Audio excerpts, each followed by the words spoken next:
So, this is a kind of a, yeah, I just thought I'd make this review right here, right now, instead of being at my PC. So, yeah, so this is the Black Christmas 1974 review. I made a review on this before, but it was like 3 minutes long, but this is me going full in the detail and everything. So, yeah, let's get right straight into it. So, basically, this movie is based around Christmas, obviously. Um, you get this whole group of girls that are at this woman's house. I fucking forget her name, but she's in love with alcohol. She's an alcoholic. If you would, like, she washes her mouth out with alcohol when after she brushes her teeth, which is nasty as shit. Um, then you get this whole relationship between Jess and Peter, and they're like a couple apparently, and then later find out that Jess is pregnant and she wants to abort the baby, and Peter's not wanting to abort the baby and he wants to have the child. And he says he's going to leave and not be a pianist. I think that's what he was. He played the piano very well. He was a very good piano player. I don't know if that's the actor who played him doing the piano lessons himself, but whoever done those piano lessons, whoever done that piano shit was fucking, that was awesome. So he he's fucking pissed off that Jess is gonna abort the baby because she's not ready to be a mother yet. He's angry about it, and then she's like, I don't want to marry you because I don't think she's. I mean, it could be her first boyfriend, so that makes sense. And she doesn't want to marry him because I don't think she's ready for marriage, and she doesn't want to specifically marry him. Don't know why. I guess that's her doing. Then you get John Saxon, which he played. I mean, he's good at playing fucking cops and shit, like a cop role. Like, he's very good at that. Like he did in Nightmare on Elm Street. Like that was a couple. That was like fucking, I don't know, 7 years later or 10 years later, because it came out '84. Black Christmas came out '74. Probably like 10 years, but um, he helps Jess find out who was making these calls. But in the very beginning, the fucking guy on the phone making the weird fucking noises and shit says Billy and shit, and which he's talking about some. He's talking about random shit, and it's fucking. There's parts where he ends up killing Jess's friends, and then making them scream on the phone calls. I thought he was doing the screaming himself, but he was actually murdering them while he was on the phone, which is fucked up as shit. He ends up murdering the woman. Well, first he ends up murdering Claire, that one girl that ends up getting the. It was like a plastic bag. It was like wrapped around her face. He ends up suffocating her to death and putting her in a rocking chair. And then he ends up killing the second woman with a hook, which the woman that loves alcohol, she ends up getting killed with the hook thing. Then the curly girl. Well, before the curly hair girl gets killed, the one with the talking about the turtles having sex or some shit, or was it hamsters? I don't remember. The one that had asthma, she ends up getting stabbed with this weird, I don't know, ice thing, but she ends up getting stabbed to death. Then after that, the curly girl, the one with the curly hair, she ends up getting. Well, it doesn't show her dying specifically, but you can hear when he makes the call, you can hear her being killed on the phone call. Then after that, you have the whole face off. Well, before that, it turns out the calls are being made from inside the house, which is a plot twist right there. It's a very fucking plot twist.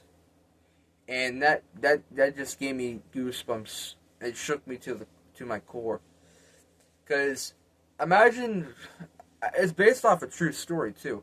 Like imagine just going on about your average day, and then you get phone calls, and you realize that, well, strange phone calls about licking cunts and dicks and shit, and you hear women being killed on the phone, and you find out that's coming from your own actual house, because they have two phones, which I would be fucking. Even from the first phone call, I would have called the police. But good thing they tapped the phones, which is cool. They tapped them. But yeah, this whole face-off between Jess and Peter, and she ends up killing Peter. And then after that, she survives, and then the film ends. Then you have this whole part where the what was I gonna say? The fucking, so apparently I was looking into it. The commentary will come out very soon. But at the end, I was looking it up, and it turns out Peter was innocent all along. And I was starting to question myself, like, why the hell would he even be in the house? Because he was literally wearing the same fucking sweater as the killer was. And I was like, why is he in the house? And if that's not him making the calls, then who the fuck's doing that? And it turns out Peter was innocent all along. He wasn't the one making the calls. He wasn't the one doing the killings. It was the fucking guy saying his name was Billy. And at the end of the movie, you find out that Billy, the killer, is still alive, which is a plot twist because you can hear the phone ringing at the very end. And I was like, oh my god, this is the greatest. Well, I don't want to say the greatest plot twist of all time, but this is a good ass plot twist. Because that's fucking crazy. Because you literally thought that Peter was the actual killer all along. But he wasn't. It was literally Billy, which never revealed his fucking face. Man, that's such a good plot twist. A twist ending, like, and then looked it up again. Does Jess live? And it says her fate is